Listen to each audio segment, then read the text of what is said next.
Turn your radios up. Turn your radios up. Y'all know what this is. Y'all know who this is. B-Eazy, that dude, an impromptu stream, back with another one. Look, this one I ain't gonna be here for a long time, but it will be a strong time. It's gonna be a banger. So I don't like to keep y'all waiting, and I am kind of pressed for time. I do have some time constraints. So before we get this thing started, you know, I gotta hit you. If you know the song, sing along. Yeah, you're right. 私も地元民。と言ってもさすがにです。もう友達できたの？うん。ぶっとこっち見ない方がいいかな。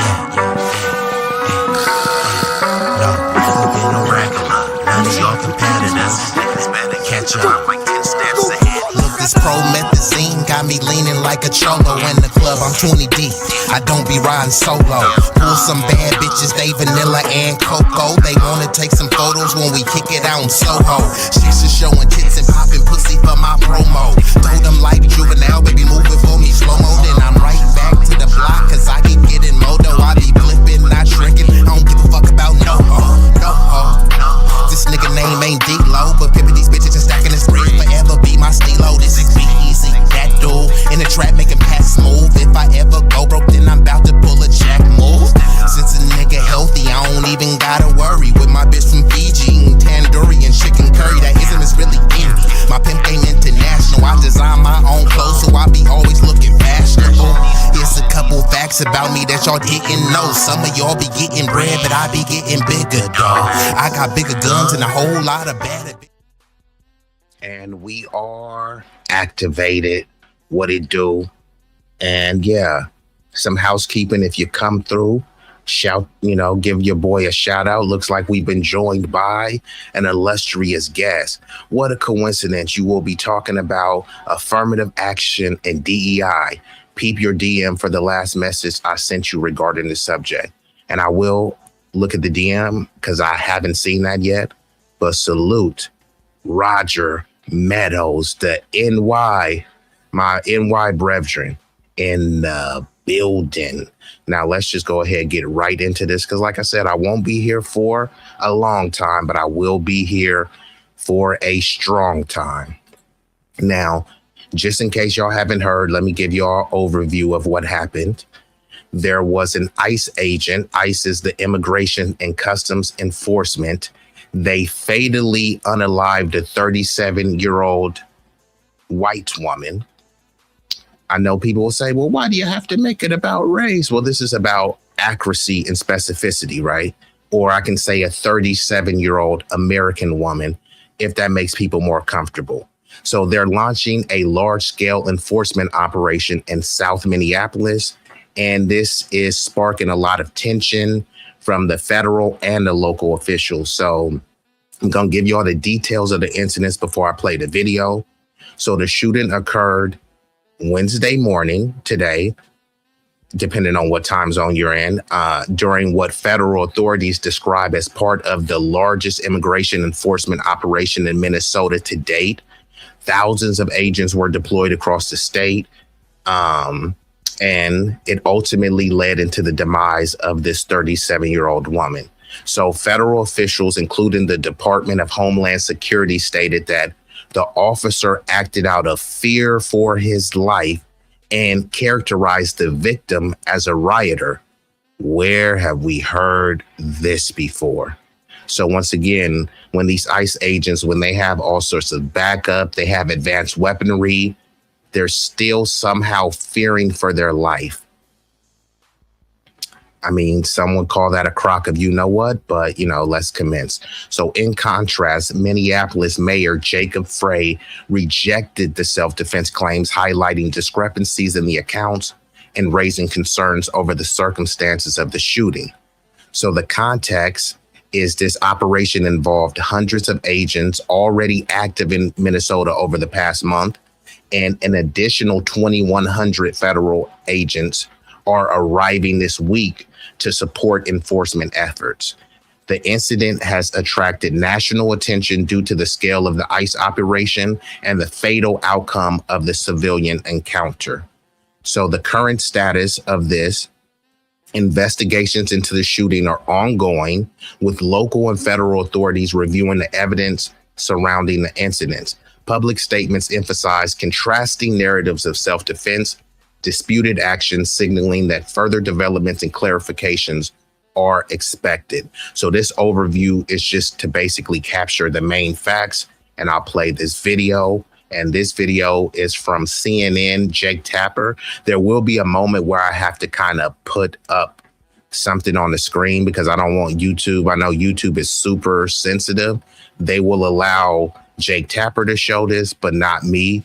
So let's get into the video. And breaking news. And welcome to The Lead. I'm Jake Tapper, and we're going to start with breaking news on our national lead. At this hour, crowds are gathering in South Minneapolis after an Immigration and Customs Enforcement, or ICE, officer shot and killed a 37-year-old woman in her car as Trump officials and Minnesota officials clash on what exactly unfolded this morning. But before we lay out what the Trump administration is claiming, we want to actually show you and walk you through the actual video. I want to warn viewers that this video is hard to watch. You're also going to hear some shouting and profanity from witnesses. Here is what happened.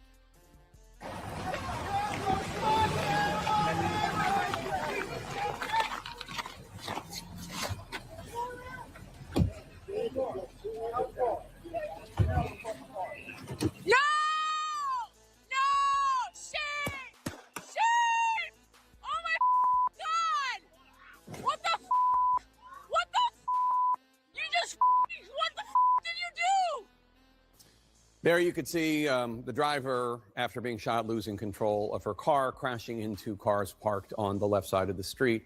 And then you hear the witness yelling, "Shame, shame," at the ICE officers. We also see video of the car on the driver's side where a different bystander is checking on the victim. Again, we're going to show you a different video. This is going to be a graphic, and you're going to see blood.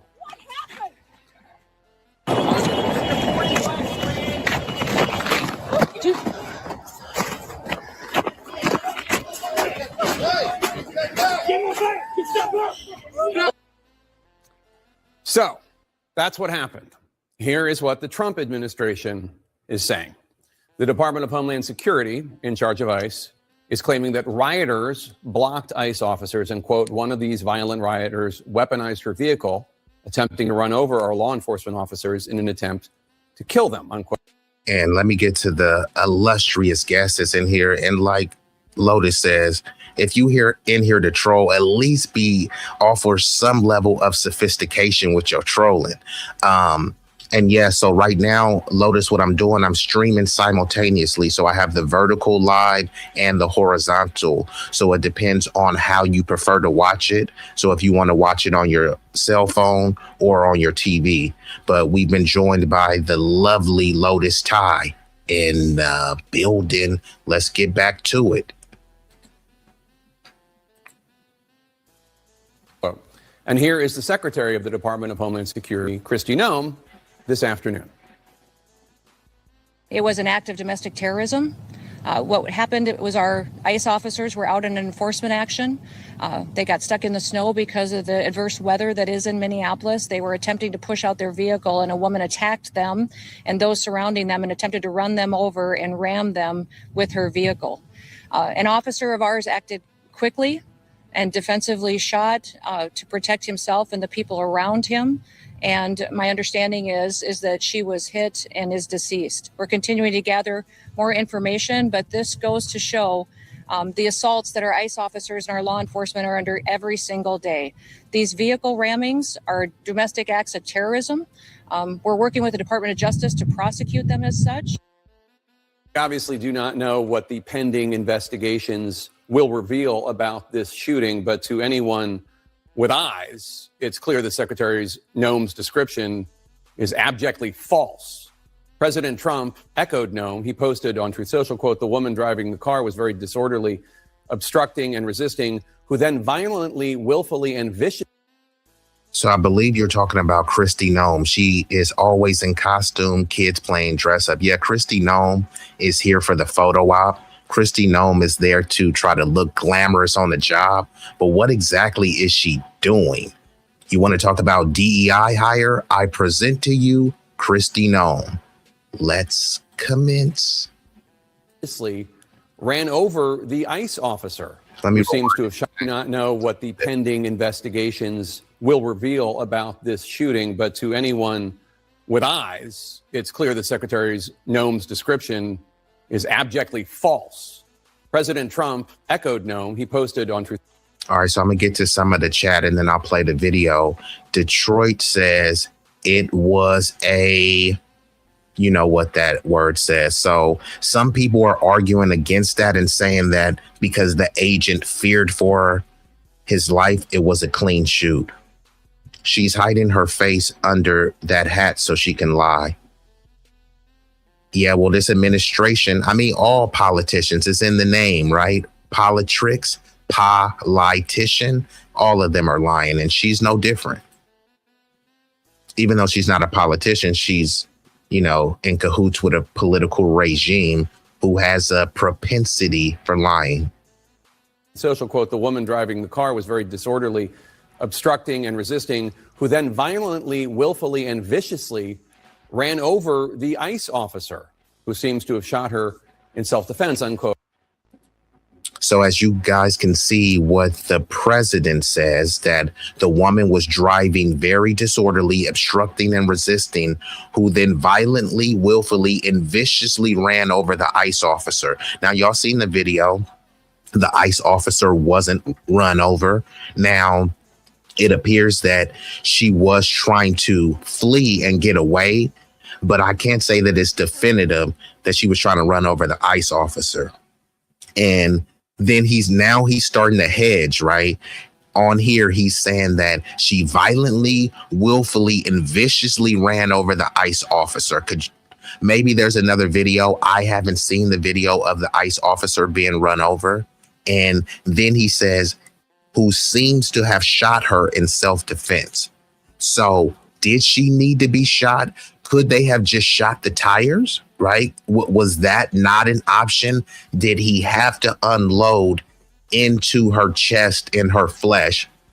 Or could the officer have just shot the tires? I'm just asking. They're trained to shoot, right? They're trained to shoot with precision and accuracy.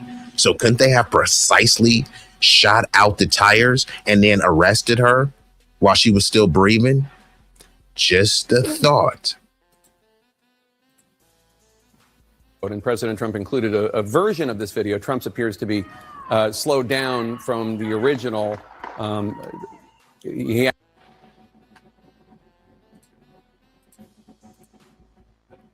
Okay, so that's pretty much the video right there.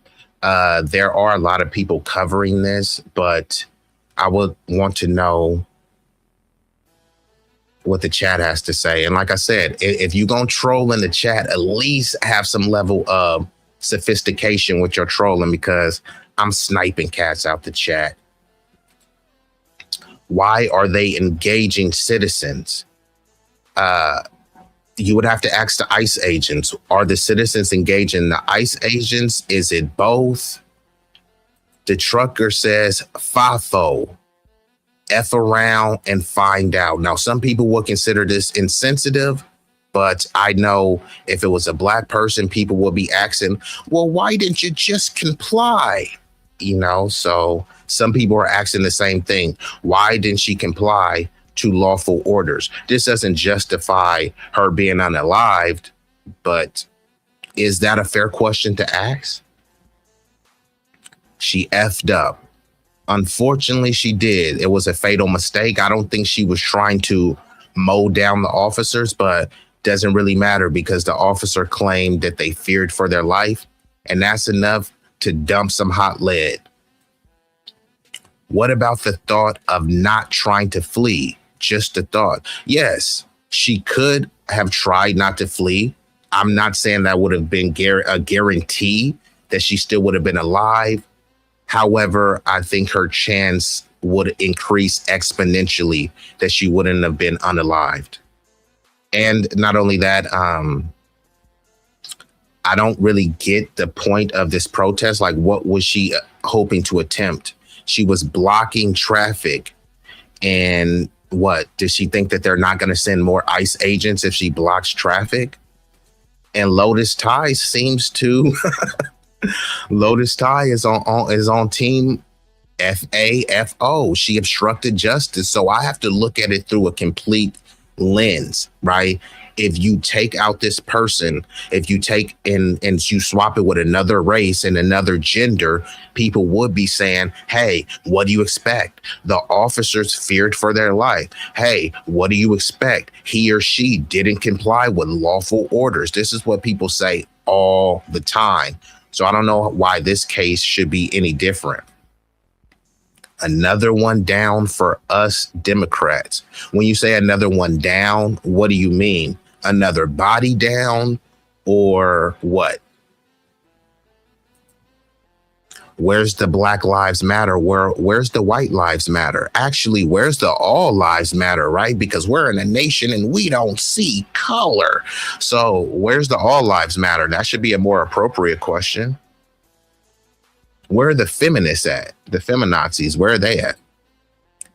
If she was YT, she felt entitled to be able to leave whenever she wanted. Yes, she was YT, a 37-year-old W woman.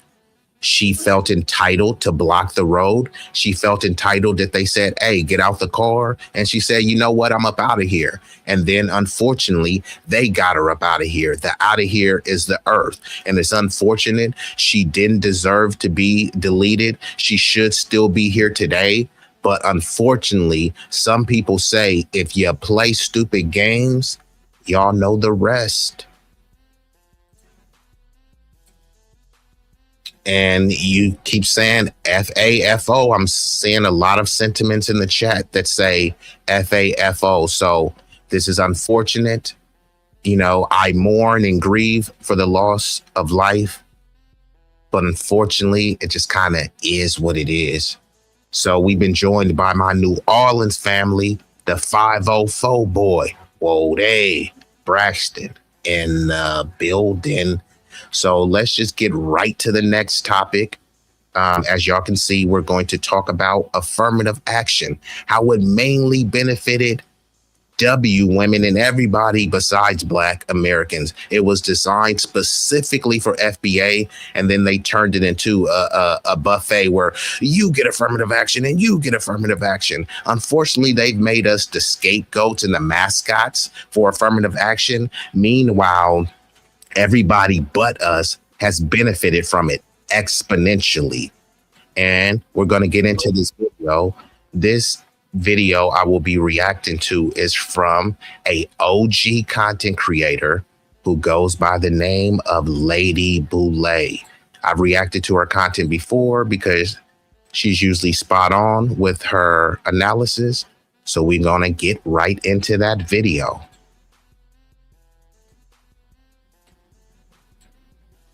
Thank you for your comments and thank you for your thumbs up. Thank you for all you do to support the channel. And yes, we are commanded to love one another, whether we want to or not, or whether we agree with each other or not. And you can watch this original video on her channel, Lady Boulay, and it's titled, What Black Students Are Saying About Affirmative Action. Let's get into it. Hold on.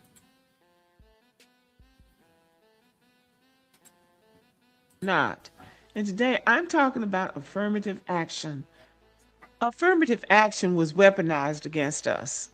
Affirmative action, which was designed to level the playing field in America for Black people who had been discriminated against historically and not been given the same opportunities as white Americans. So affirmative action was designed to level the playing field, but it was used against us, just like anything that's done to help us or to level the playing field or to point out the discrimination that we have faced from the beginning. it's always somehow twisted around to be weaponized against us. So now that the dust has settled, So the things that they do that are supposed to be reparative and restorative justice measures, whenever it comes to us, they always underdeliver. And the reason why they underdeliver is because it's designed intentionally to fail or to benefit everybody else at the expense of us. And then if we do benefit, we get the crumbs while everyone else gets a slice of the pie. And then we're supposed to be happy because they say, hey, well, you weren't getting nothing. So a crumb is more than nothing. But then they'll allow people to come over here, whether they'll be wealthy immigrants or poor immigrants, and then they'll literally roll out the red carpet for them, give them goodies, giveaways, and guarantees. Tell us to pull yourself up by your bootstrap, give handouts to other people, hand them boots and say, why can't you be like them? Well, if you give us the same opportunities, the same handouts, and if you discriminate less like you're doing against them, then yeah, maybe the numbers would be greater, but our accomplishments have come despite that. None of these other groups have been targeted like us. Have people been discriminated against and prejudiced? Yes, that's a way of life, but there hasn't been overt systemic targeting of these other groups. Not in large numbers, because many of these other groups up until now, many of them have always identified as white. They've been brought here to be a buffer group. That's all. But let's let some more of the video play. ended affirmative action. Life is still going on as usual. Black Americans, especially Black students, are now taking a whole new view of affirmative action. And I think it's very healthy and it's definitely amusing. So I came across this on TikTok and I thought I would share this with you. If you're Black, top institutions are literally giving you top grades. I had this one calculus exam and I didn't know shit about anything. I don't know what a derivative is. And what the fuck is an integral? An area under a curve? You mean like a triangle? I don't know. So anyways, I just put on the exam that I'm an African American. And then that's really all I put. I got a B+ in that class. The first time I watched this video, I didn't get it. Then I watched it again and still didn't get it. So I read the comments and then I realized he's making fun of the people who think that Black people are getting into Ivy League schools just by being Black. So he's making a point. I took a calculus class. I didn't know anything about calculus and I got a B+. That's what the people who are against affirmative action are saying about Black students. So he's just basically mocking them, making fun of the fact that you think I can go to an Ivy League school and make good grades just because I'm Black. What a fool you are. That's what he's saying. And apparently he's at Cornell, which is the top engineering school in America. So he ain't hardly walked away with no B+, not knowing something. Anybody that knows anything about math knows that you don't just walk into a calculus class. Yeah, so there's this narrative that, okay, and this dude is doing a satirical video saying that he got a B+ in calculus at Cornell University. They're not just going to drop a Black person in a prestigious university like Cornell just to meet some sort of quota or anything. And when they always talk about quotas, they never talk about the legacy admission quota, especially at places like Harvard, where the legacy admission is sometimes over 40%, which means that's not meritocratic. That's nepotism. Your dad went to the school or your grandpa went to the school, your wealthy family donated to the school. So, hey, we'll let you in. That sounds like a bribery. That doesn't sound like meritocracy. So when you see Black people in these prestigious schools, they're not there simply because they're Black.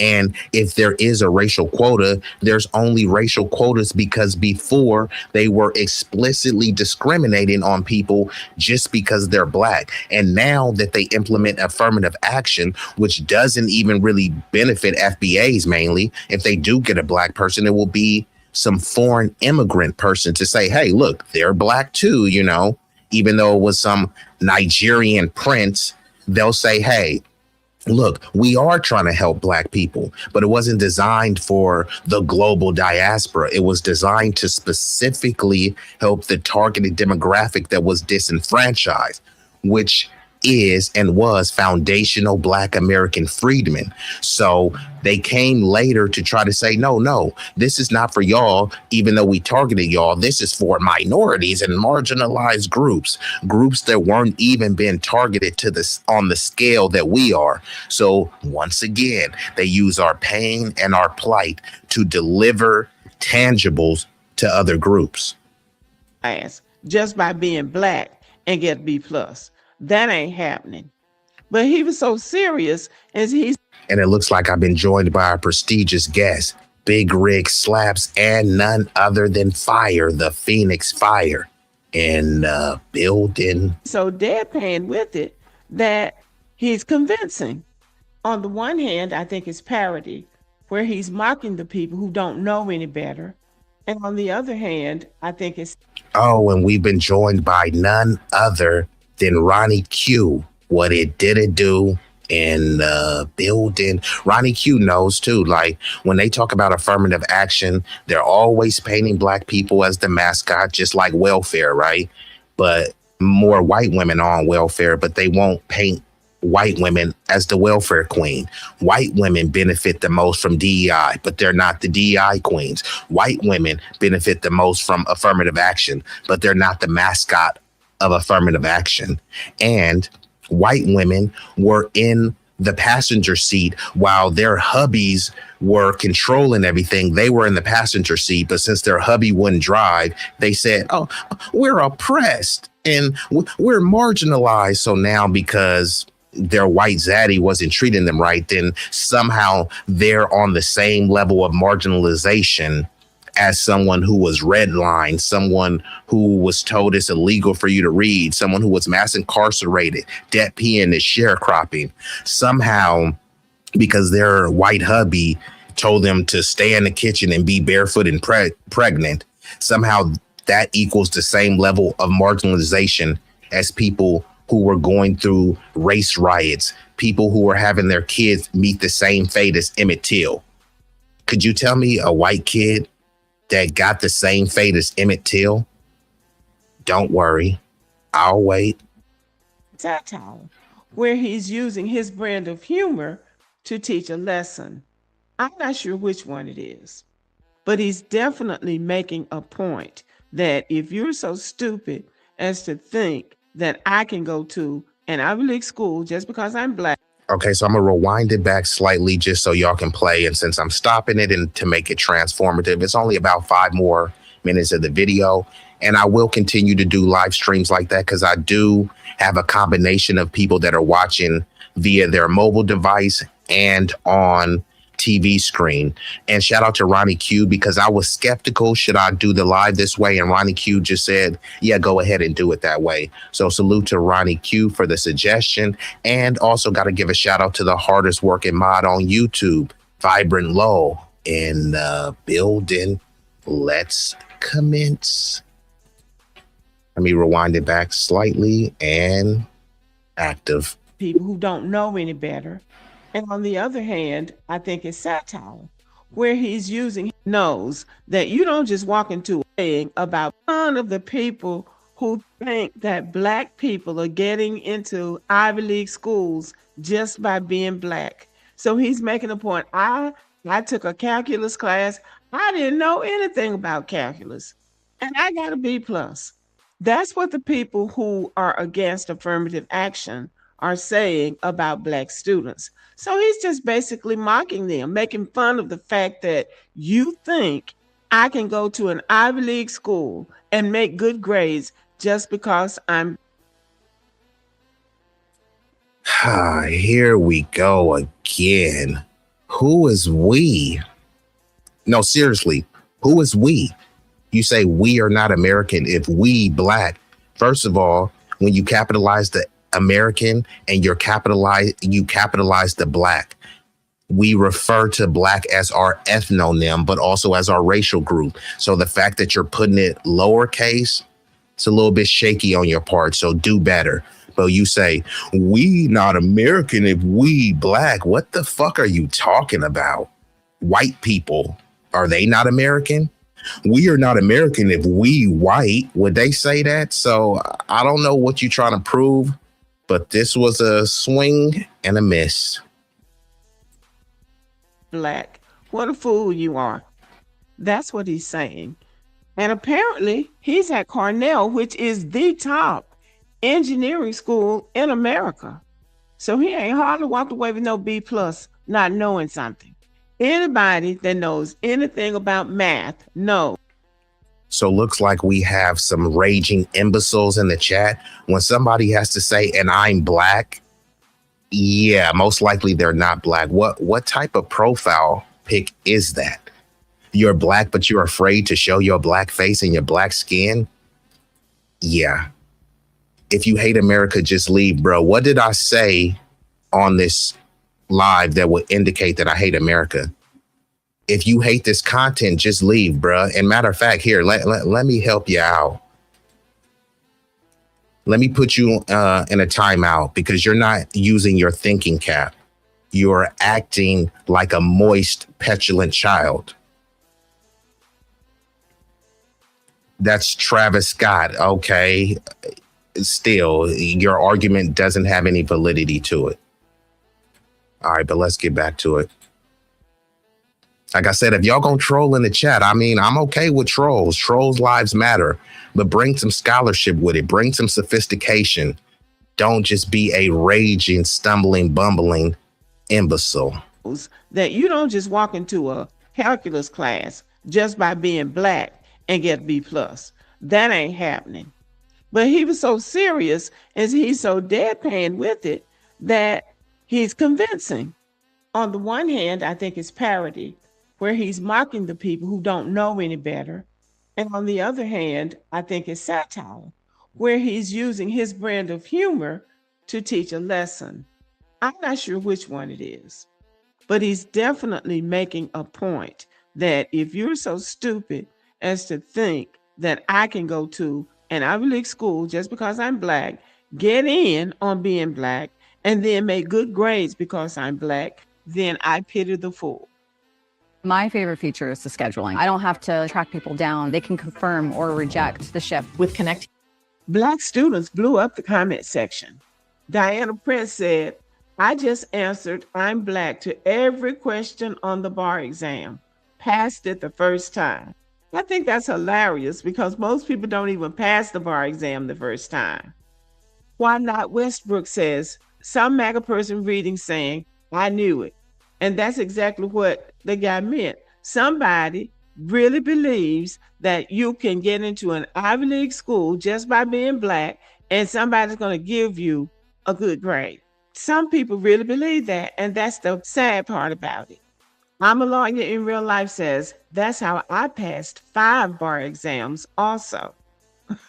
Okay, she passed 5 just by being black. Follow Lulu said, yep, in nursing school, I just wrote LOL, I'm black, and graduated top of my class. Owelosa says, they're going to use this on Fox News, suggesting that the people on Fox News don't know any better either, and they will repeat this talking. So here's this comment from someone, I don't know, some faceless person who won't show their face. What race or ethnicity are you? Through Jack's camera. It says, y'all got to realize who is the y'all you're referring to? Americans, black people, black Americans specifically, minorities, marginalized groups. Who is the y'all that you're talking about? Y'all got to realize that the government doesn't like you and you think that the government likes you. You come from an immigrant background. Your family was failing where they were from. That's why they fled here. So, I mean, does the government like you? They use us, right? So if you're being used, then it sounds like you're a puppet. You got a puppet with somebody hand up your derriere. That doesn't sound like they like you. Sounds like a useful idiot. They're in a club and you're not in it. And you think that you're in that club? You're admitting that they're using you, but you think you're in a club. No, they have 2 words for it. It's called buck broken. Buck broken. The most important aspect of buck breaking is the psychological aspect, because then you don't have to do anything physically. Once you have them buck broken psychologically, they'll be bending over and spreading cheeks for you. And it sounds like that's what you have done. You have bent over, spread cheeks, and you like to get fondled from behind with no lube. So, hey, congratulations to you. And I would be remiss without shouting out Sunlight, my Florida fam. Florida, what it do? Point as if it's fact when it's actually just a parody. Big B, the boss, says, got 2 master's degrees by doing this. I didn't even have to attend class. So they're just having some fun out of this. They're having fun out of this. But a major takeaway from this is that even though they ended affirmative action, they did not end Black Americans' educational goals. We're still going to college, still getting good grades, and still moving on, in spite of them trying to weaponize this against us. So while the country is celebrating the end of affirmative action, I think this is a good time for Black people to reflect on the fact that Black people were not the primary beneficiaries of affirmative action. It was white women. They benefited educationally through employment, corporate leadership, and So she's going to break down how white women benefited more from affirmative action. But if white women benefited more, that means white people benefited more. Most white women are married to white men, which means if they get the most benefits of affirmative action, that's helping uphold the system of W supremacy. That's all this is. Just a redirecting, reshuffling of the board, of doling out tangibles. But Lady Boulay is going to break this down. Structural positioning. They reached parity with white men, and they had the largest enrollment gains of any group in college. White women. 6 million white women also advanced in employment under affirmative action. They gained leadership roles in corporate America over Black women. And they had fewer financial barriers because of affirmative action. Because remember, affirmative action started out being something that was to benefit Black people, but then Bill Clinton flipped it and turned it into something that benefited minorities. So like she said, Bill Clinton flipped it. So it's always the Democrats. Both parties are the same.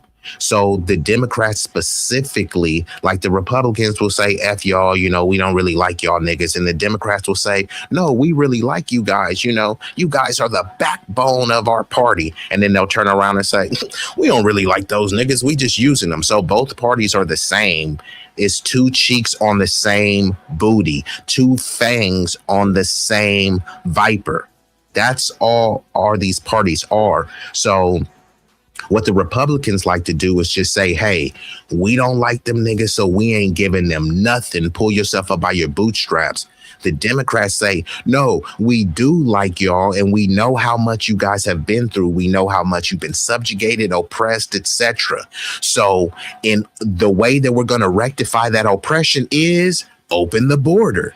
The way that we're going to help a school in Chicago is donate money to Nigeria. It's just they use our pain to help the entire world and make it seem as if they're helping us. But they're complaining about Chicago, not some distant village in Africa. So how was helping some village in Africa or Venezuela or Puerto Rico, how was that going to help Chicago, the inner city in Chicago's that you're complaining about? If they're saying that, hey, you guys need to have a nuclear family, but you're denying people of those well-paying jobs in the upper echelons of society and leadership, I mean, what are you expecting to happen?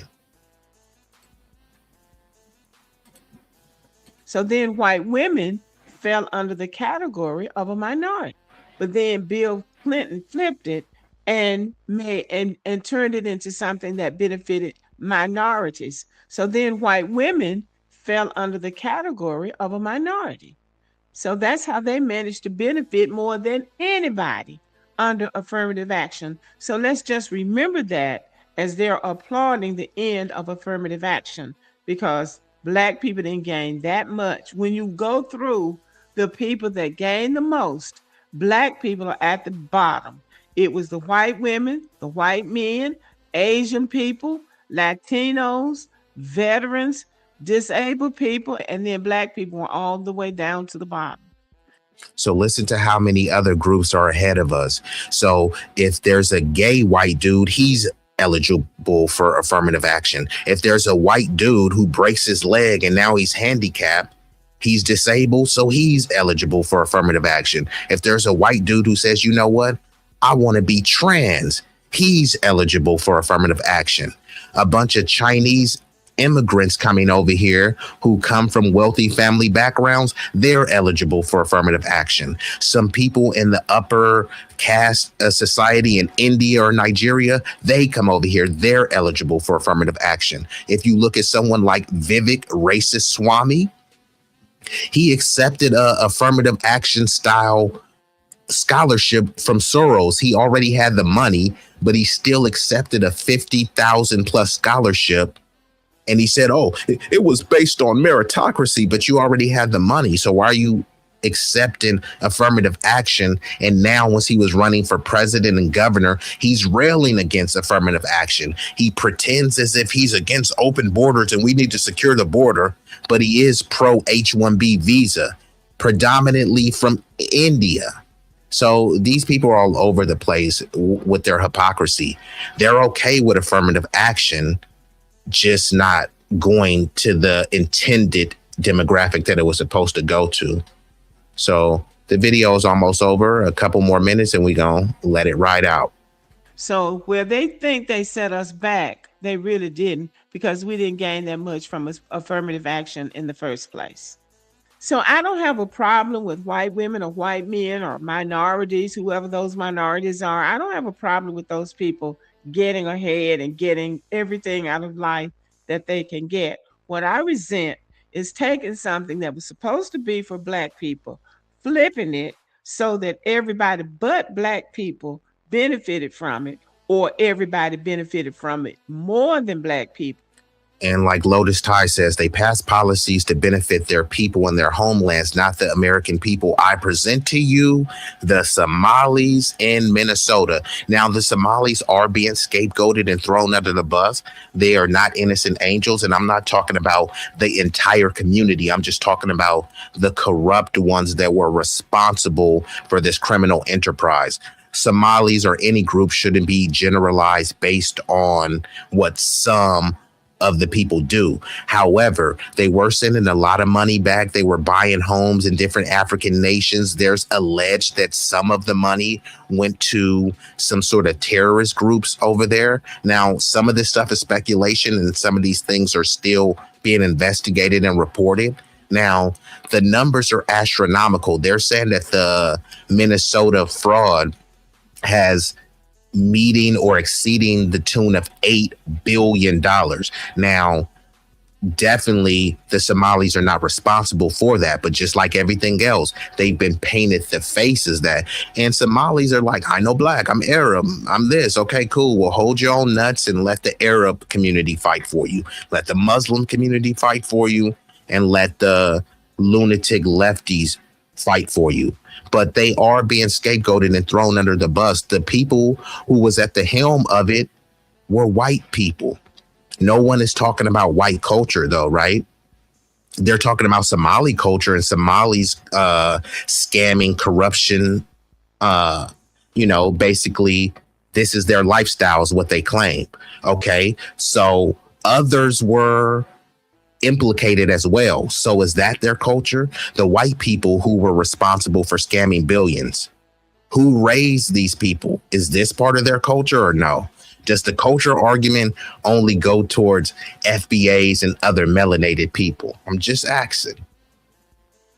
And yeah, when people come over here and then there's remittances, and my number, I think in 2024, over $450 billion in remittances was sent back. That's when immigrants are over here, they make money here and they send it back to their homeland.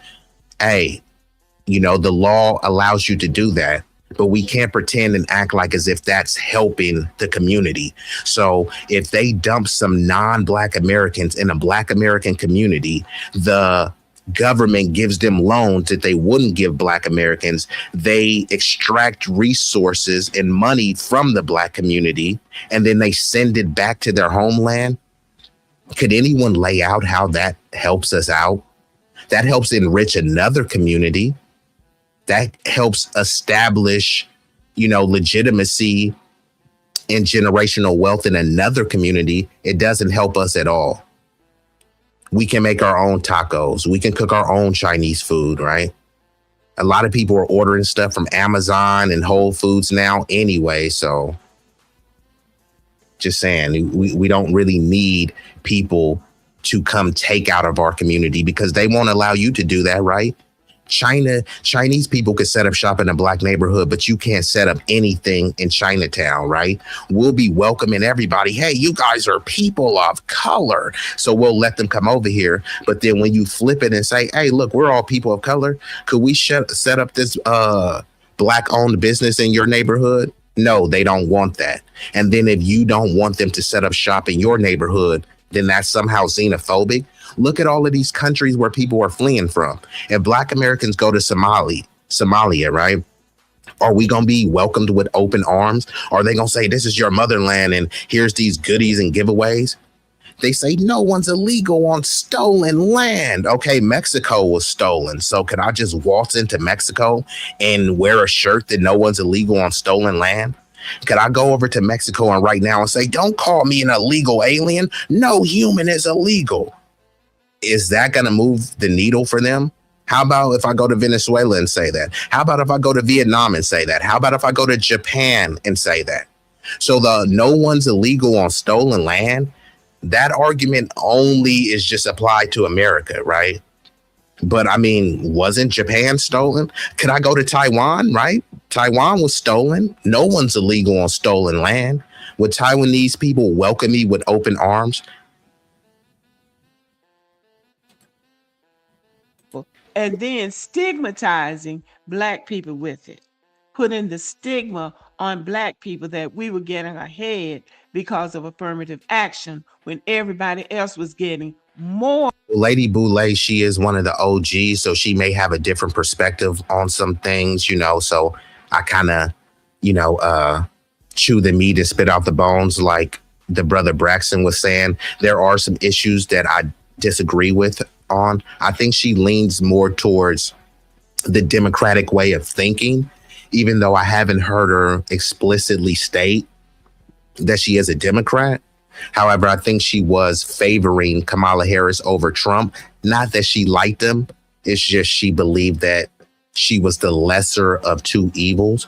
But yeah, for the most part, I agree with most of what she's saying. Not everything, but I mean, no one agrees with everyone 100%. People are not going to agree with me 100%, and that's okay. If you agree with me 51% of the time, that's the majority. Ahead than we were. That's the problem that I had with it. And that's why I'm glad they ended it. And some people on this channel got upset. Yes, all of them are crooked, which is why no one should be pledging allegiance and loyalty to any party. Every person, in my belief, should be independent. And then these politicians should be vying for your vote. They should offer some sort of tangible benefits to persuade you to vote. Quid pro quo. This is what the oligarchs and the plutocrats do, right? They're only going to vote for people that have their best interests in mind. So with us, they convince you your best interest is, we don't want trans bathrooms. So that's your best interest to vote for. But right now, is your gas high because of trans bathrooms? Is the interest rates high because of trans bathrooms? So they have these issues that really don't have much impact on your life, and they bring them to a grand scale, and you start arguing and voting over issues that really are meaningless to you. And like Vibrant says, like, share, and sub. It won't cost you a fee. The likes are free. I'm darker than most, considered black. However, I trace family linkage back to 1700s. My father's side's from royalty in Scotland, Ireland. My ancestors are more pure than most whites. Okay, so when there's a box in front of you, what box do you check? Do you check the black box, the white box, the mixed box, which means 2 or more races? Do you check other? Just curious. The Somalians had help in the fraud. The politicians purposely turned a blind eye. And that's what I'm saying. They're being scapegoated. Of course, they were complicit, colluding and involved in the scam, but they weren't the big fish. So they say cut off the head of the snake. The Somalis aren't the head of the snake. So where is the head of the snake? They know exactly where it is, but they want to paint this particular demographic as just so over the top corrupt, but they just blended in with the corruption that was already going on. And shout out to TC, shout out to ATV on demand in the building. Salute. And then we got another victim in the chat.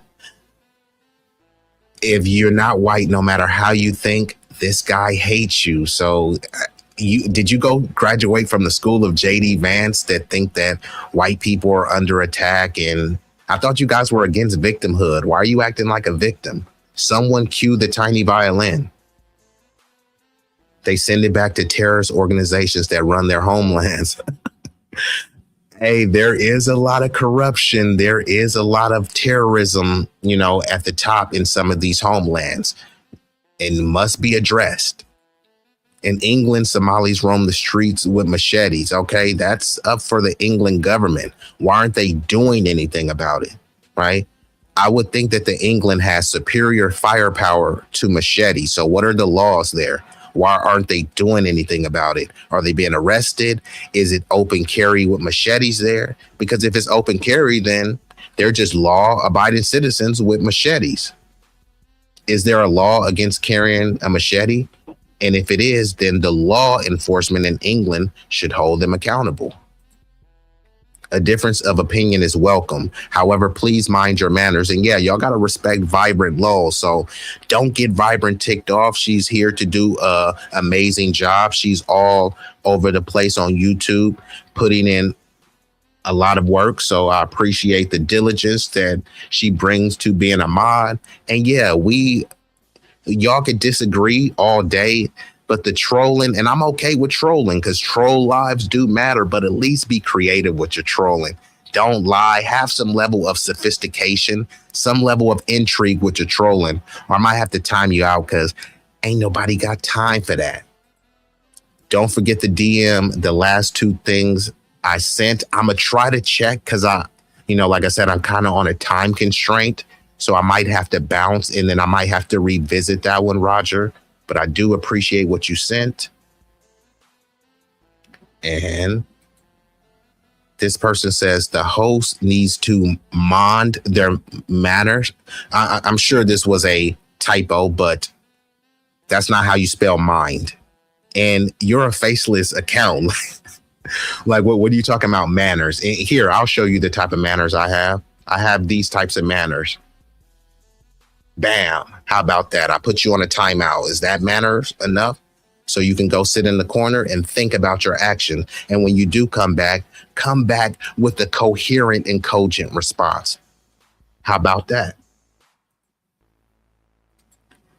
No, that means your vote means nothing. Well, they say if voting mattered, they wouldn't let you do it. But on the flip side, if voting didn't matter, why do they work so hard to disenfranchise you? So I'm just saying it can matter and it can't matter. Ultimately, you have to be organizing and building a infrastructure that's allow you to have some level of sustenance without voting, because no politician is coming to save you. You're not going to vote your way into liberation. So voting does matter, but it's contextualized, right? A local election may matter and the general election may not matter so much depending on what state you're in. And Fire says, we have conversations here. If you disagree with something, bring your receipts. And Fire is absolutely right. A lot of people will be saying, no, that's a lie. Okay, well then debunk me. Don't just say that that's a liar. Nana boo boo. It's like, yeah, you didn't say where I lied at, right? I'm giving you facts. I'm giving you statistics. And even when I'm making a statement based on the facts that I've already researched. So if you want to debunk me, hey, I don't think I know everyone or everything. No one knows everything. I'm here to teach, but I'm also here to be taught. So go ahead and like Big Rick says, it's their truth, but that's like someone saying 2 + 2 is 5 is my truth. Yeah, it's your truth. That's a lie. So it's not truth at all. No one has ownership over the truth. When I say 2 + 2 = 4, that's not my truth. It's a fact. The truth equals facts, and you don't have ownership over facts. You're not the master of truth. So there's one video, and shout out to Big Rig Slaps. He should be going live soon. So I'm going to try to see what Roger sent me. And if I have time, if it's not too long, because Roger, you could send some lengthy things sometimes. But if it's not too long, I'm going to play one more video, and then I'm going to get ready to shut her down. But before I get this thing started or continue with this, I'm going to just hit y'all with an intermission so that I can see exactly what Roger is talking about. So, uno momento. That was nasty, bro, like a nasty hoe. I got a nasty flow. My baddie, though, is a classy bro. I manage her and she escort. International exports. I got hardware, my tech support. Really about that business, cause I'm that dude, but you just adore. Used to be on that block, equipped with a Glock. I sold all kind of dope. 10 toes down on the pavement. I send that bitch like an envelope. Enclosed with a love letter. I love cheddar, so I grind hard. I be putting that work in, but I ain't punching no time card. When it comes to being a boss, nigga, I am the epitome. You keep hating, belly aching, but it takes more to get rid of me. I am full of energy, but I ain't feeling jittery. I'm just grinding, shining like a diamond, looking glittery. Literally, I just left the bank to deposit racks. Holla back, don't want no shoes and clothes because my closet packed. I got hella different kicks just like Lionel Messi. Still be rocking Jordans, but I prefer Giuseppe. Peace.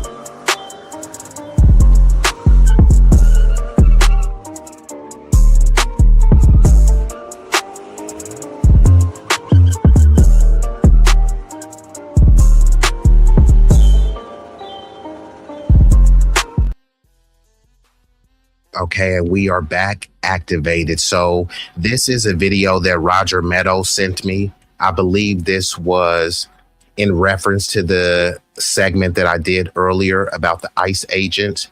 So I'm going to go ahead and go through this one, and then I'm going to get ready to shut her down. And I want to thank everyone that's viewing this concurrently and that's watching this on the replay, gang. Y'all can be anywhere in the world. Y'all chose to be here with me, at least momentarily. And for that, I thank you. So let me go ahead and pull this down just so y'all can see this a little bit more clear. And I'll try to enhance it a little bit more. Okay, so let's see what it's looking like. So I'm going to read through this because this was sent by Roger Meadows, and we're going to see what this is saying. Let me just pull these down real quick.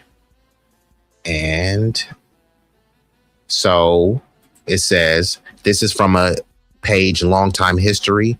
ICE sends yet another U.S. citizen to the hospital in Minneapolis. For some reason, this story is not viral. That was violently detained and taken to an unknown location. Had a driver's license, a photo ID. Agents demanded more proof. So what more proof do you need? America is a place of equal rights, but that is not how I was treated, he said. I was treated like an animal, and it really hurt me. Welcome to living while Black in America. Emmanuel Saki Issa, Liberian-born naturalized American citizen. There we go. I am a legal citizen, and this is my first time being in handcuffs my whole life. See, this dude thought that, this is what we call a nigga wake up call. He's from Liberia, so he's like, oh my God, I've never been in handcuffs my entire life. There's many of black people who were innocent and they were handcuffed, i.e. the stop and frisk. So the fact that he's saying I'm a legal citizen, legal citizens get detained all the time. So people have this, I don't know, it's kind of a sickness where if someone gets detained, they think that people should be outraged. Well, like, you guys must have never lived in the hood. They detained people all the time. Have you heard the term guilty by association? So if you're with someone who may have been a known gang member or a known felon, then yeah, you getting tossed up too. Is that fair? No, but life is not fair. Fair is a place where you judge pigs and eat funnel cake. The incident occurred in the parking lot of a Family Dollar located in the Brooklyn Park suburb of Minnesota. It says hashtag Dems United. That one gave me a chuckle. No, the Dems are feckless, but let's see. So the headline says U.S. citizen says encounter with ICE agents in Brooklyn Park landed him in the hospital.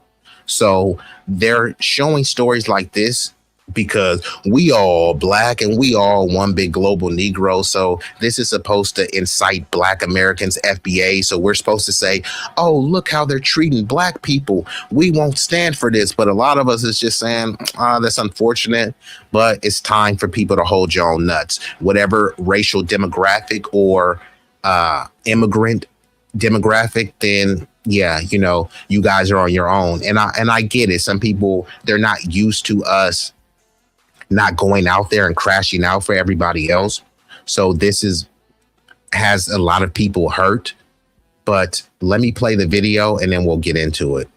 But I don't know why this dude is surprised. This has always been happening to black people since the inception of this country. So the fact that he comes over here and he's a Liberian immigrant, but he's saying, yeah, but I'm a legal citizen. Yeah, but they see you as a nigga. They don't see you as some Liberian immigrant. The only time they do that is when they want to juxtapose your position in the country with Black Americans. Like, here, look at this Liberian or Nigerian or Venezuelan or Korean. They're doing so much better than the Black American. That's the only time where they value your lineage. Any other time, they just look at your level of melanin. And this is the land of the one drop rule. I don't really concur with that, but society subscribes to the parameters of that. So this should be his nigga wake up call. Left him hurt and hospitalized. That man, who was born in Liberia, calls it a rude awakening. America is the place of dream. Equal opportunity, equal right, dreams, based on how I got treated yesterday. Ubali spoke to that man and shows us the video of the controversial confrontation. Okay, I'm gonna rewind this back. I'm trying to take this dude seriously. I don't know why they had this dude greased. Was that sweat? Was that grease? Was that baby oil? Did he just come from a Diddy party? Huh? Like, what the hell is this dude talking about? He's acting all confused. Oh my God. Oh my God. Like, bruh, like, nigga, how long have you been black? But like I said, bro, you're a Liberian immigrant, bro. So he came over here and thought, hey, since they let me immigrate into this country, that what, they're gonna roll out the red carpet for you and treat you the same way that they've been treating the white South Afrikaners? Like, nah, bruh. This should be your nigga wake up call. And bruh, I don't know if that was baby oil, but like, somebody wipe me down. Cue to Webby and Bootsy. That man, who was born in Liberia, calls it a rude awakening. America is the place of dream. Equal opportunity, equal right, dreams.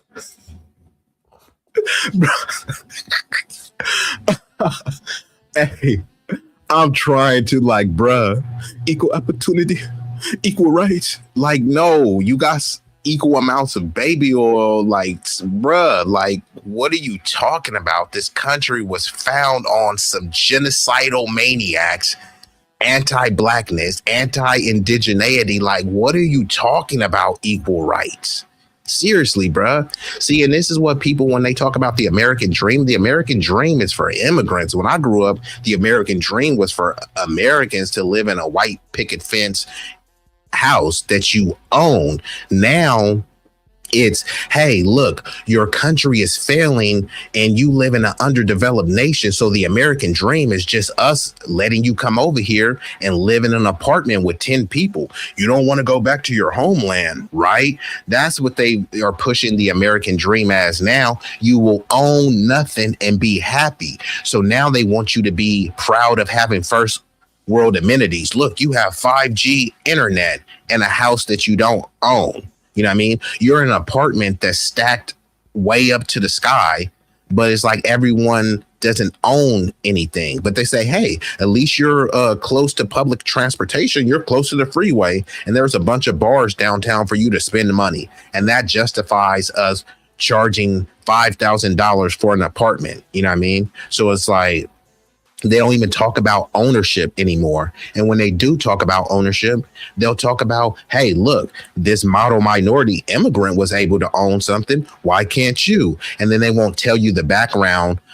of the immigrant was like Vivek Ramaswamy, who comes over here and both of their parents are doctors, or Kamala Harris comes over here. Both of her parents are, you know, very wealthy or working wealthy positions, right? So yeah, unfortunately, the American dream is just for immigrants now. Was it a rude awakening? America is the place of dream. Equal opportunity, equal right, dreams, based on how I got treated yesterday. And I hear you, Fire. I tried really hard to not make the joke because I get it. This is no laughing matter. But dag nabbit, man, let me try to. I mean, man, this bro is moisturized. And I'm just trying to figure out, was this oil? Was he crying or was he sweating? I just want to know what y'all think. Based on how I got treated yesterday. Ubali spoke to that man and shows us the video of the controversial confrontation. Cell phone video shows the encounter between Emmanuel Saki and federal agents outside Family Dollar in Brooklyn Park. Started saying, oh. So Roger says we've been American citizens since 1868. Yeah, this was on paper, but prior to that, we were citizens. It's just we weren't being recognized as citizens because we were voting prior to that. In many states, I know New Jersey, they were voting up until 1807, and then they actually put in laws to block us from voting. So we were voting prior to 1868. It's just they weren't recognizing our full humanity, but we were participating in, you know, the civic process in terms of voting, running for office, business ownerships and things like that as well. Now, it wasn't every state, but it was some say between 4 to 7. I've seen numbers as high as 11 states, but I think it was closer to about 4 to 7 states that we were allowed to vote prior to the 13th Amendment.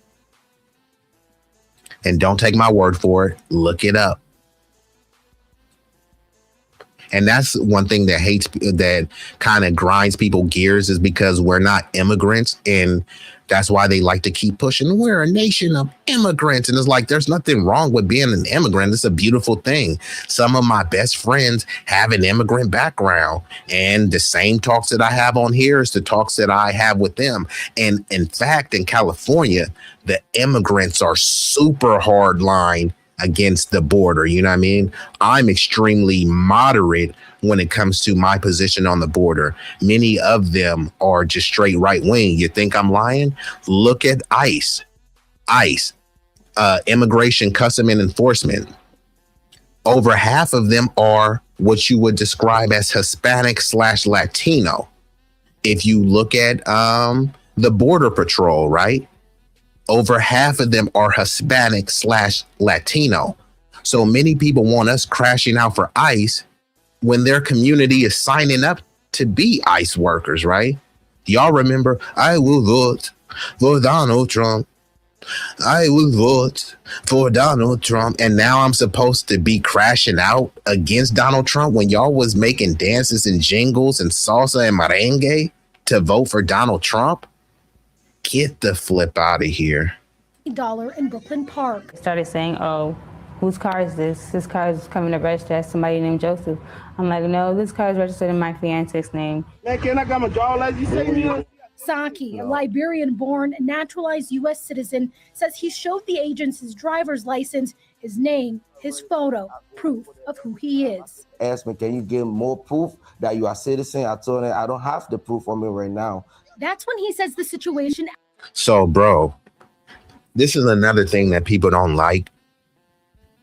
We can see you. A lot of times people act as if there's no phenotypical differences because they want to say we all black and we all one big global Negro. But no, there are phenotypical differences.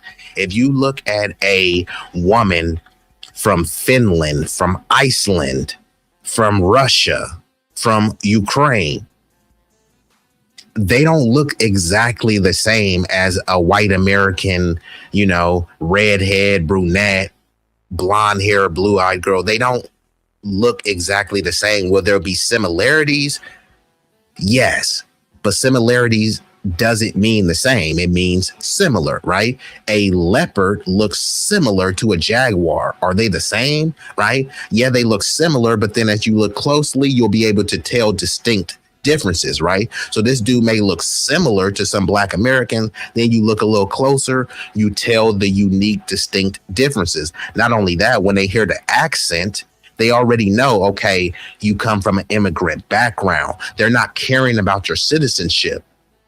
They're caring about your tone, your skin tone at that, right? So then once they hear him and he's, you know, still speaking with his mother tongue, yeah, the ICE agents is going to be on that. So he's getting a different level of smoke because he's an immigrant. We were getting, that's, you know, the DWB, driving while black. We were getting that smoke simply for being black, right? And oftentimes there would be many melanated immigrants that will say, I know black. Look, I'm Liberian. I'm Nigerian. I'm Jamaican. Don't treat me like the black Americans because I'm not like those niggas. Right? I'm different. So now we letting you be different by yourself. The Africans should be crashing out for them. And that means all Africans, right? North Africans is part of Africa as well. So they should be crashing out on the behalf of Africans. But do you think they're going to do that? I didn't think so. Escalated. And I don't have the proof on me right now. That's when he says the situation escalated. And a struggle ensued with Saki in handcuffs before being put in a federal vehicle. I'm a legal citizen, and this is my first time being handcuffed in my whole life. He says he was taken to an unknown location before being let go. He says he was badly bruised and went to the hospital. I've been treated like an animal and already hurt me. He says he immigrated legally to the United States for a better life and to reunite with family. Tell America. Bruh, you've been treated like an animal. All they did was detain you. You see what I'm saying? So people will always try to tell FBA, you guys have a victim mentality. And then you list all the ways that you've been victimized, and other people, they can't even handle it. When you looked at the C-19 era, right? They were saying, stop Asian hate. And then when you looked at the hate, there wasn't really hate crimes. There were hate incidents. Many of those incidents were people saying, go back to China, go back to your country. You have the Kung flu. And they considered that a hate incident. And yeah, there were a handful of people that committed some hate crimes against Asians, but there was no definitive proof that they said, hey, you're Asian and that's why we're committing a crime. Basically, if you got into an argument with the Asian person, you slapped them up, that would be considered Asian hate. Not only that, that year that Biden helped them pass the which they call the COVID-19 hate crime bill, but they mentioned Asians specifically over 14 times, denounced Asian hate specifically over 14 times. Not only that, hundreds of millions were allocated to specific Asian organizations, right, to combat Asian hate. But most of the hate that they were allegedly receiving was from white people, white men specifically. But guess who they painted the face of Asian hate? Black people. They'll show some random video of some melanated person in New York attacking an Asian, but it was an immigrant, just like this dude. He's Liberian, but if he attacks someone, they're going to say, see, that's black culture. They're not going to call it African culture or Liberian culture. It's going to be black culture, which is going to fall on FBAs, Foundational Black American Freedmen. How many other people do you hear breaking this stuff down like this? This is not an epiphany. This is not no rocket science or quantum physics. This is just using common sense. So this dude over here thought that he had like some sort of immigrant privilege, that he wasn't going to be treated like that. And look how he's acting off being detained. You know how many times I was detained, illegally searched, and then just thrown out the car?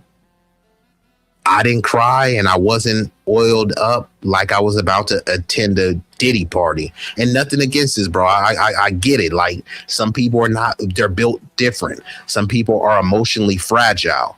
And he shouldn't have been targeted like that. But like, bruh, where have you been?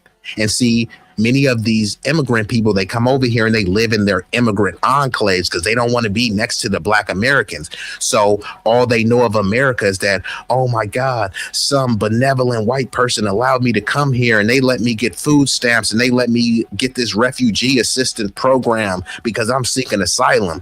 It's like, what are you blacks complaining about? You know what I mean? Ain't no racism, right? This is what all these people tell us. There's no systemic racism. It's a hoax. It ain't no racism. So then I say, you know what? Hold your own nuts, because there's no racism, so you should be fine. There's no systemic racism, so you'll be all right, bruh. And somebody get this man a Kleenex or a bounty. To the United States for a better life and to reunite with family. Tell America is the place of dream. Equal opportunity, equal right, dreams. Based on how I got treated yesterday. For Psaki, he says his oath of citizenship and this certificate didn't protect him. I feel like this ain't no dream in America. Uba Ali, WCCO News. We reached out to ICE for a comment on this case, but have not heard back.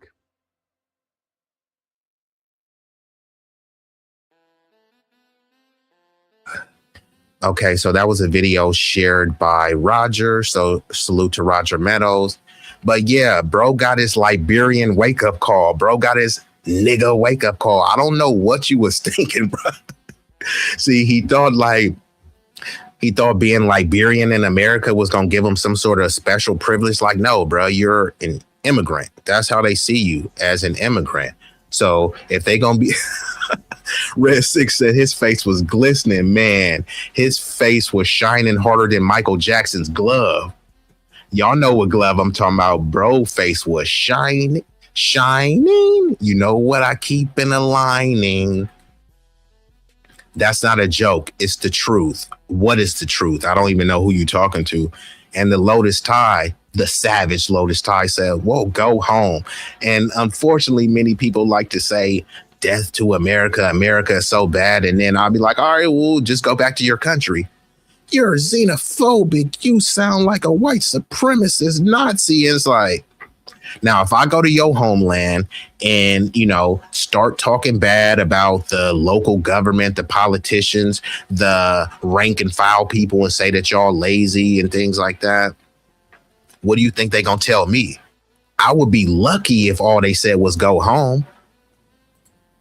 In America today, if you're not successful, the only thing that has held you back is yourself. Well, go tell that to JD Vance, because JD Vance is crying and saying that white men are being discriminated against. So yeah, go tell that to JD Vance, because, hey, white people, you're not being held back. Pull yourself up by your bootstraps. And if somebody was holding them back, it would be other white people, white on white economic crime. So yeah, this person, and clearly Critical 509, I doubt that you're successful with that profile picture. Like, bro, what is that?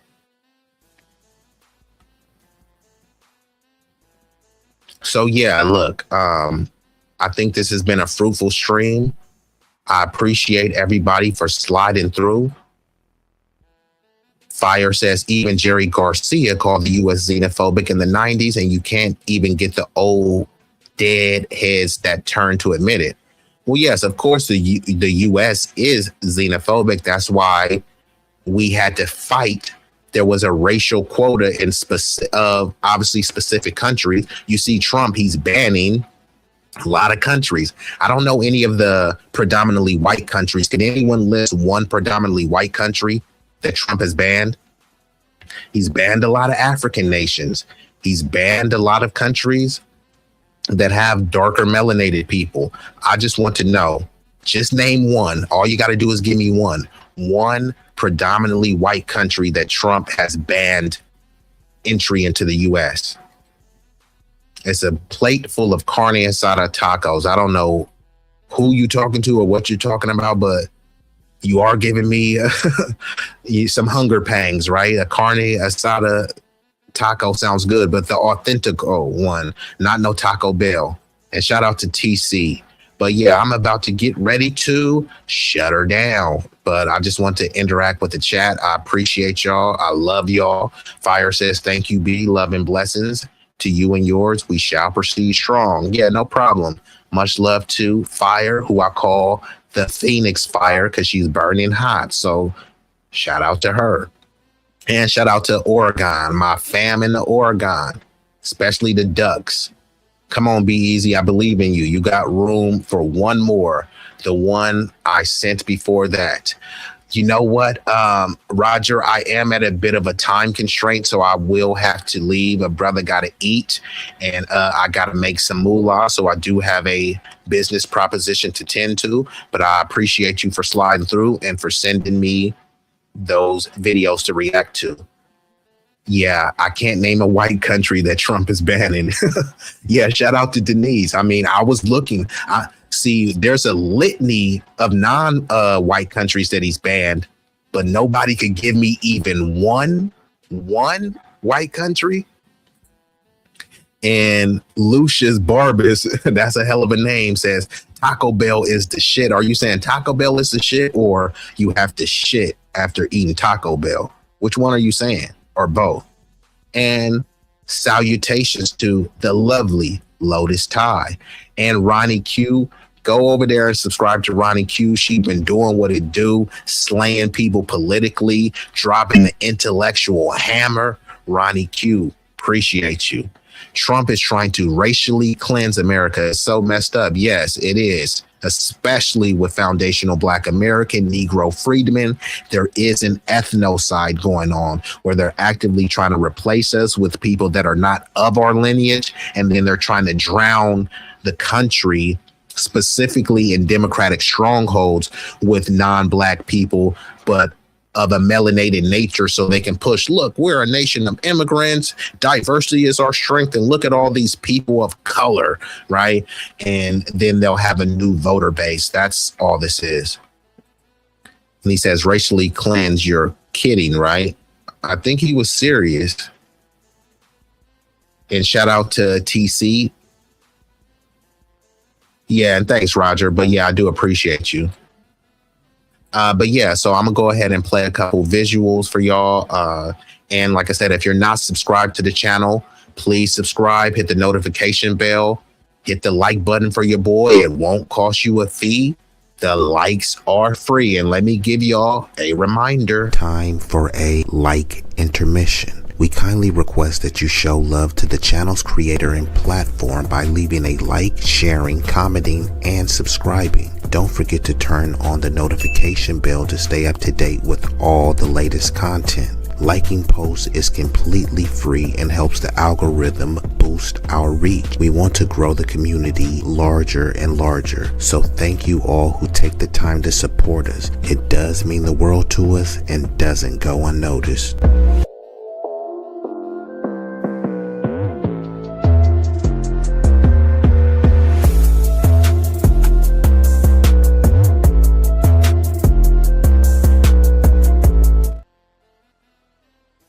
And for those who want to make a contribution, if you say, hey, look, I could pass on that Starbucks. I don't need to go to McDonald's. You know, you can hit your boy on that Cash App. Don't you think it's about time you gave me my money? Where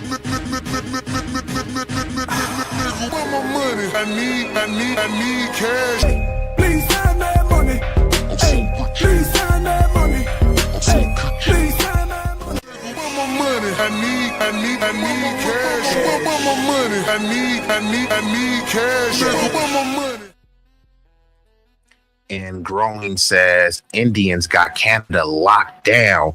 So when you say they got it locked down, what does that mean? Are they controlling the levers of power? Do they own most of the wealth there? Are they, you know, just the criminal miscreant class there? What do you mean by Indians got Canada locked down? Could you elaborate while I'm getting ready to shut it down? And Denise says, I really do think that is why ICE has the right to stop people who are speaking Spanish, for example. Well, the Supreme Court ruled that this was not unconstitutional. We already have stop and frisk. So if you look black, you know, if your pants are sagging, if you're in a crime-ridden area, then they can stop you. And then they'll stop you because you're black, but they have other mechanisms to say, no, it wasn't because you're black. It was because you're in this high crime area or you were driving a suspicious car. And then if they pull up on you and you can't speak English or you have a strong African accent like this Liberian dude, then unfortunately they might detain you. Canada is 70% white. That guy is probably not even Canadian. Yeah, and it's a lot of European nations that are like 90% white, but because there's 10% melanated people, then they're like, we're losing our country. What are we gonna do? And it's like, okay, if your country is 90% white, why is the 90% white people letting in people, right? Because they won't talk about the declining birth rates, and many of the white oligarchs and plutocrats, they don't want to pay you white people. White people are being sold out by other white people. Just like in the black community, it's a bunch of boule, tap dancing, sambo politicians. They're there to appease and comfort the white elites. They're not there to help black people. So when people look at, oh, look at Jeff Bezos and look at Elon Musk, he might become a trillionaire. Elon Musk is a South African immigrant who doesn't care about America. He cares about his own financial standing in the globe. He's not doing anything to help the working class person. What is Elon Musk doing to help some white people in Appalachia? In Owsley County, Kentucky, which is the welfare capital of America, 99% white, about 99% of them are on welfare. Don't take my word for it. Look it up. Owsley County, Kentucky. What are any of these white oligarchs, Bloomberg, Bezos, Larry Ellison, what are they doing to help the little guy and the rank and file white folks? Not a damn thing. Cover it next time? Yes, I will. The racist flies are thick on the windows already in 26. Imagine having that kind of time on their hands to do nothing productive. Yeah, so many people, I guess they consider this productive. Trolling, being incel imbeciles. I guess that's what they consider productive. But, you know, I think this has been a productive stream. I appreciate the chat. So I'm going to hit y'all with some visuals so we can shut her down and we will be out of here. But hopefully y'all stick around for the visuals. It's only going to be about 5 more minutes and then we will be out of here. Y'all could be anywhere in the world. Y'all chose to be here with me. For that, I thank you, appreciate you, and much love. So I'm going to hit y'all something like this. Yeah. Hey. Ooh. Yeah. Hey.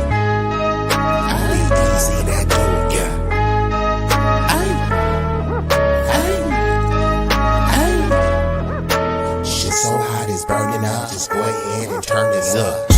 I bring the pain like an aftermath of a car wreck. There's a lot of niggas that say they real. To me, that shit is far-fetched. Them cats is pussy. They really is on some feminine stuff. If I ride up on them with the 40 ounces, it's the definition of adrenaline rush. What it do is sweet like cinnamon puffer. My niggas is rough like Willow Pass. Grew up out on Mary Mac, but I used to hang on Willow Pass. These birds that I roll with, outcasts and misfits. Better zip lips when you get hit. When the fifth spit, flat line in your Fitbit. Trap habits is black magic, no voodoo. Get the bands like Buku for the cocaine, they go cuckoo. Most these niggas is foo-foo, so I'm shitting on them like doo-doo. I can't fuck with y'all like tofu, I'm just saying, man, like Goku. Bad bitches at the house with me watching Netflix or Roku. Fuck them both at the same time, and I swear to God it was so cool. Street legend, real boss, I call shots cause I'm still saucy. I know some G's to the bike crack on shite rackin' and fly back out to Millwall. When they hear me flow, they say I be burning up, burning up. Cookie to the draw is what we burning up, burning up. What you ain't know, oh, we burning up, burning up. This shit so hot, it's burning up. Just go ahead and turn this up. When you hear me flow, say I be burning up, burning up. Cookie to the draw is what we burning up, burning up. What you ain't know, oh, we burning up, burning up. This shit so hot, it's burning up. Just go ahead and turn this up.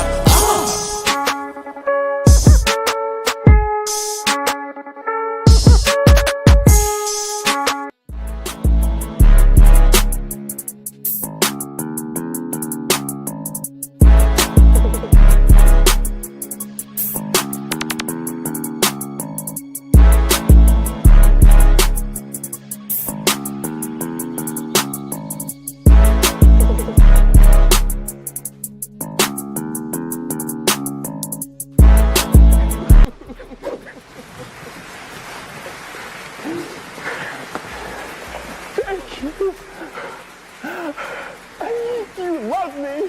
You really love me.